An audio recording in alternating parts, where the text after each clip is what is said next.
Okay, this is a part two, second part of part two, limits of piecewise function. First, we're going to draw our number line and put our functions on here.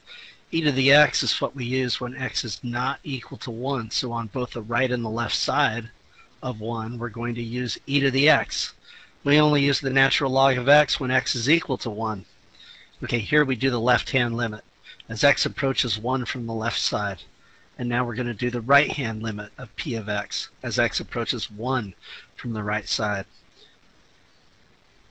Now notice, as x approaches 1 from the left side, we're using the function e of x. As we do the limit as x approaches 1 from the right side, our function is also e of x. Plugging in x with a 1, we get e to the first power, which is just equal to e. Both the single-sided limits are both equal. Therefore, the two-sided limit is also equal to e. And we got to give a reason why. The reason why is because the limit as x approaches 1 from the left of p of x is equal to the limit as x approaches 1 from the right of p of x.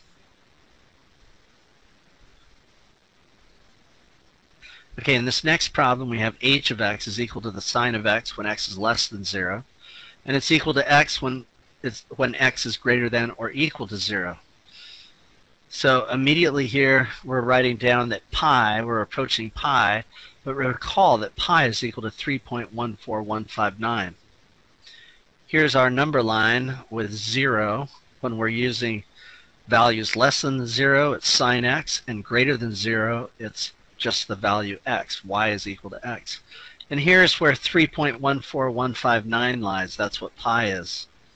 So we've got to do the left hand and the right hand limit as x approaches pi from the left. Notice the value that we're using here for our function is just x.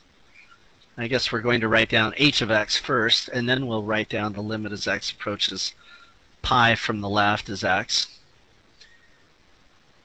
As we approach pi from the right side, we're also going to be using the function x.